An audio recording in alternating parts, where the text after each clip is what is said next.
Alright, we have a new chapter of Houseki no Kuni. The last one ended in quite a shocking cliffhanger. Phos has made his way all the way through the Master's halls, defeating every gem that stood in his way, including Cinnabar. A touching reunion where Cinnabar acknowledges all the help that Phos gave him, but Phos can't even remember the promise that he's referring to. Then he arrives before Adamant and says, "You have to pray. You really have to pray this time. You just have to do it. It's your job. You'll save everyone from this unending torment of life.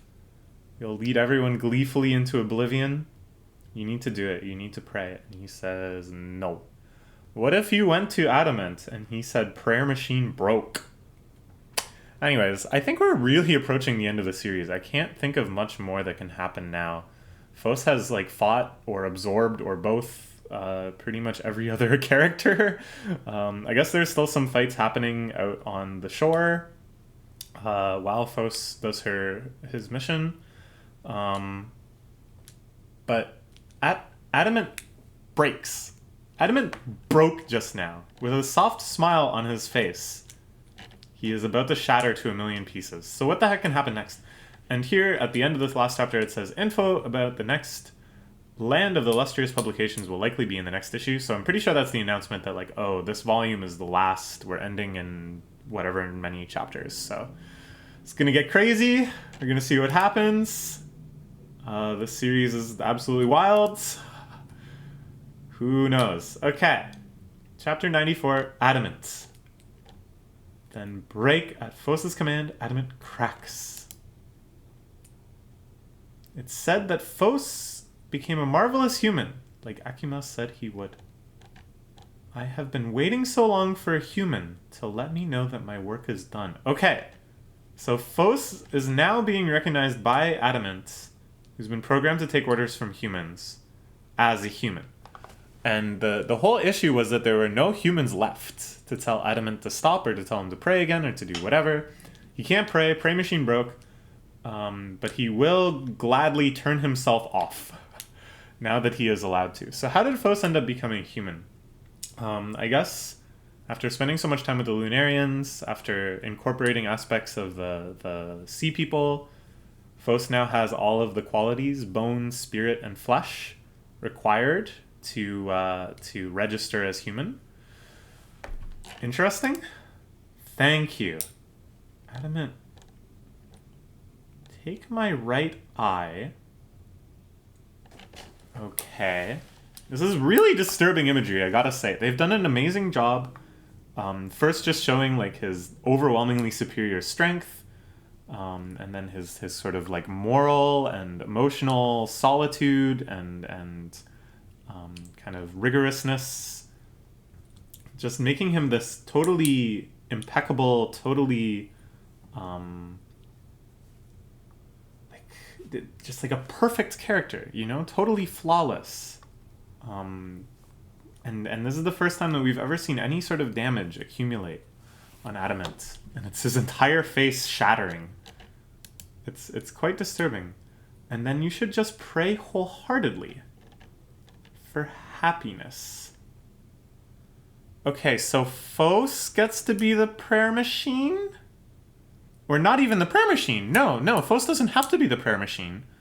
He can literally just pray the way they did it. He can do it the old school method. And just pray as a human being for the souls of other human beings. And it'll work just like it did before they had to invent this whole prayer machine setup.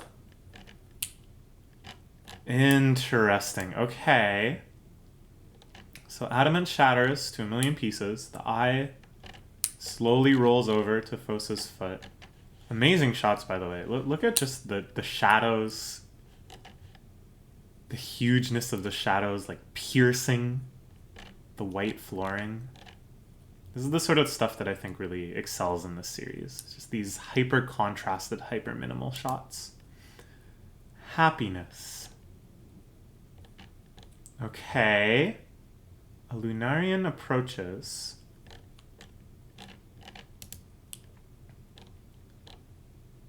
Acmia, is it you? I lost all the raffles for a PS5. Sorry, Ichikawa Sensei. Not today. I can't believe that you have to enter a raffle. Not to win the PS5, but to buy the PS5. It's sickening to me. I can never see myself buying another non-Nintendo console. Why would it ever happen? Okay, anyways. So reaching out to Phos. Asking for the eye? This is crazy. It's starting to resemble a scene of like divine creation. Just in like the positioning, the grandeur of Acmia looking just undeniably godlike, and then Phos in this like all too human position, just the flesh flowing around him.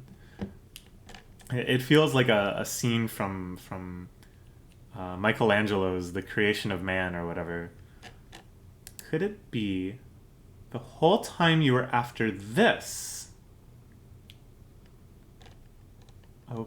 Okay.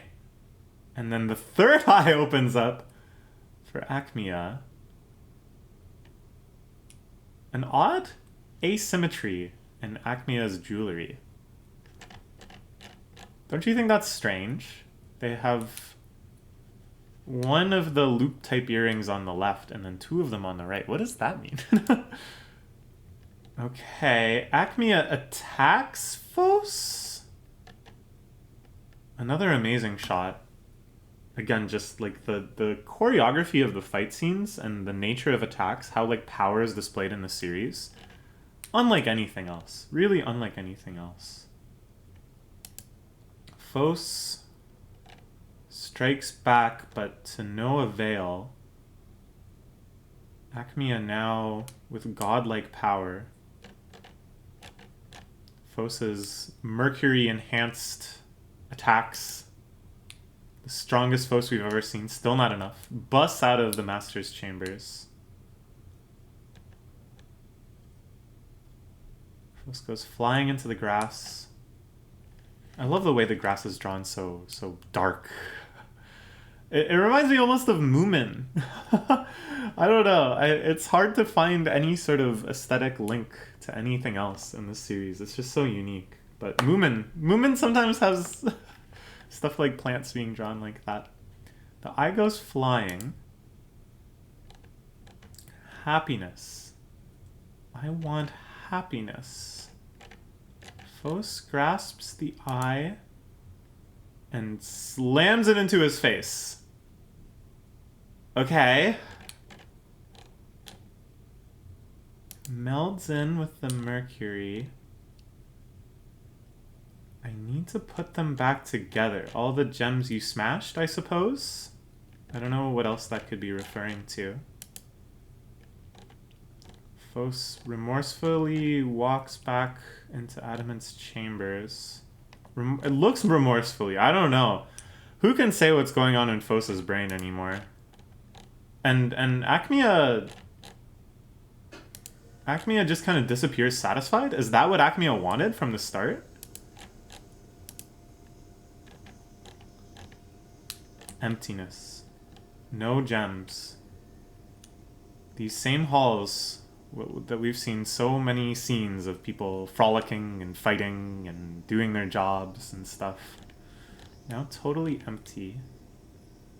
Phos walks to the beach. This is the beach where the great battle was happening. So did Phos already do something? Did Phos already do something with like transcendental godlike powers? Just by putting the eye in and wanting happiness? Is that it? Is that the oblivion that everyone was seeking? Okay. A shot of a gigantic Lunarian buffet of gems. Mounds of dusts and heads and limbs piled up high around the smiling Lunarians. A truly haunting shot. Again, I just gotta keep praising the art in this series. It's just so unique. Just the flatness of this. It reminds me of like Hieronymus Bosch or something. And noteworthy here is that even the gems that were fighting on the sides of the Lunarians are indiscriminately chopped up and captured as well. Okay. Now there is a huge city. It's not quite the Lunarian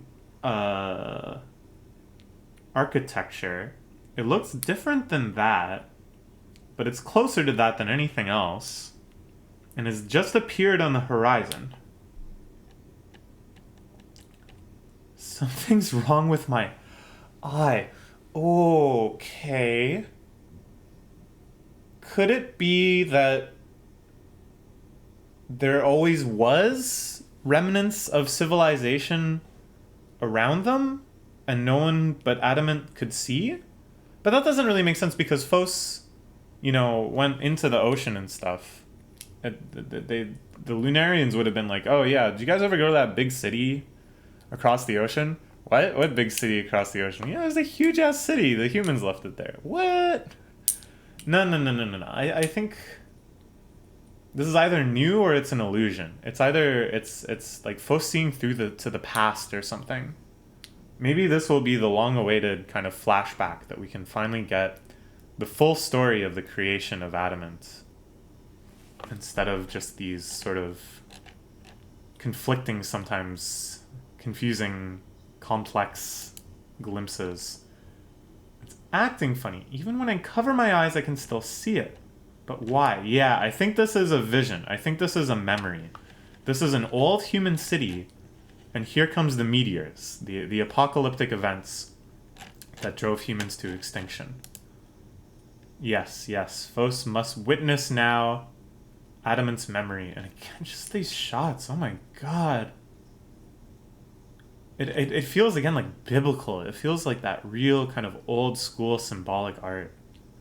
And yet, of course, in the other aesthetics of this series, it ties in Eastern religions and stuff too. It's all over the place, and I love it. The planet was broken apart 6 times by meteors an enormously long time before today. Okay, so that's what's going on. Next chapter, big things are happening among the moon gems as well. Yeah, the people who didn't come to the raiding party and decided to just chill out on the moon. What are they up to? How are they taking this to observing the battles below? What do they think of dear old Adamant busting into 1,000,000 pieces and giving Phos his eye? Crazy stuff. A lot of pretty amazing, iconic shots. Still absolutely no idea where the plot is going, but we will find out. All right, thanks as always to Black Cat. We will look forward to the next chapter when it comes out. Bye-bye.